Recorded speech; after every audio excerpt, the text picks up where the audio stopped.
बारिशों का मौसम आते ही मन थोड़ा सा खुशनुमा हो जाता है, लेकिन एक चीज़ जो दिल को बहुत ज़्यादा तोड़ती है वो है गिरते हुए बाल।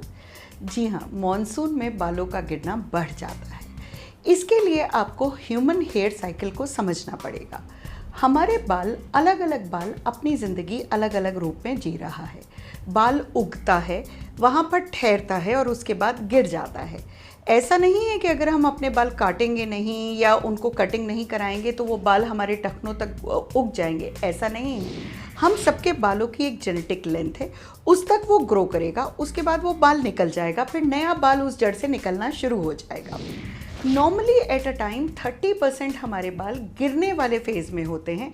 इसका मतलब ये है कि कोई भी दिन ज़िंदगी में ऐसा नहीं होता कि आपका बाल ना गिरे, लेकिन मॉनसून में क्या होता है कि ज़्यादातर बाल विच इज़ 70% बाल गिरने वाले फेज़ में एकदम चले जाते हैं। तो आप अगर हाथ इस तरह से करेंगे तो आप देखेंगे कि हाथ में पूरे बाल भर के आ गए हैं।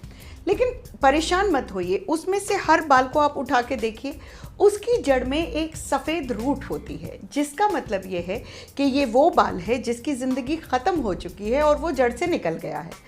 इसका मतलब क्या है कि ठीक है, वो चला गया लेकिन नया बाल आना बिल्कुल शुरू हो जाएगा। तो पहली बात, परेशान मत होइए। दूसरी बात, जैसे ही मौसम बेहतर होने लगेगा और अक्टूबर तक जब मौसम बदलने लगेगा तो आपकी नई हेयर ग्रोथ शुरू हो जाएगी। लेकिन इस मौसम में आप ऐसा क्या करें कि वो बाल पहले ही गिर रहे हैं, आप उनको नुकसान और ना पहुंचाएं। उसके लिए ज़रूरी है कि आपके बाल ड्राई रहने चाहिए।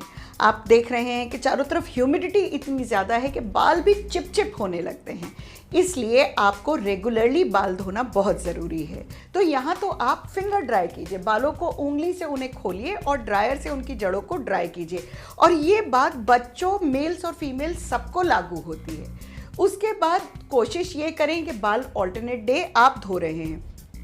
इस मौसम में आपको कंडीशनर की ज़रूरत नहीं है क्योंकि चिपचिपाहट पहले ही हो रही है। करें और क्या कर सकते हैं? दूसरी बात यह है कि बाल धोने के बाद उसे तौलिए से रगड़ें नहीं या झटके नहीं, क्योंकि उससे क्या है कि बाल ऑलरेडी वीक हैं और वो आपके बाल हाथ में आ जाएगा।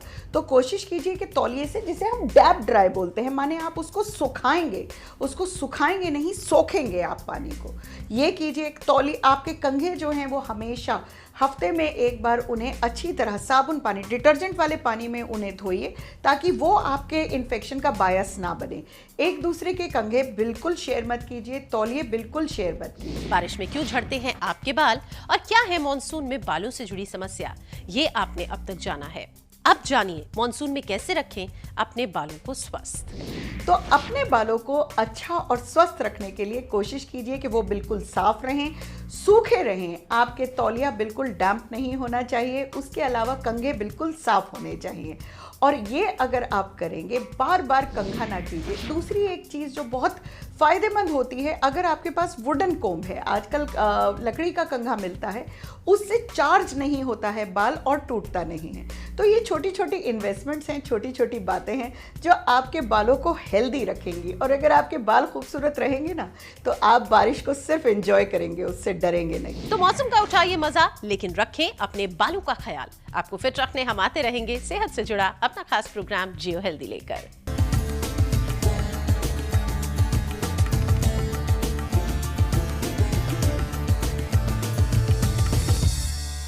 ताकि वो आपके इन्फेक्शन का बायस ना बने।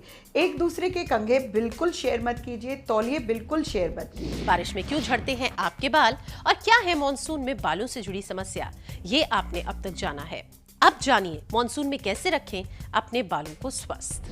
तो अपने बालों को अच्छा और स्वस्थ रखने के लिए कोशिश कीजिए कि वो बिल्कुल साफ रहें, सूखे रहें। आपके तौलिया बिल्कुल डैम्प नहीं होना चाहिए, उसके अलावा कंघे बिल्कुल साफ होने चाहिए। और ये अगर आप करेंगे, बार बार कंघा ना कीजिए। दूसरी एक चीज़ जो बहुत फ़ायदेमंद होती है, अगर आपके पास वुडन कोम्ब है, आजकल लकड़ी का कंघा मिलता है, उससे चार्ज नहीं होता है बाल और टूटता नहीं है। तो ये छोटी छोटी इन्वेस्टमेंट्स हैं, छोटी छोटी बातें हैं जो आपके बालों को हेल्दी रखेंगी। और अगर आपके बाल खूबसूरत रहेंगे ना, तो आप बारिश को सिर्फ एंजॉय करेंगे, उससे डरेंगे नहीं।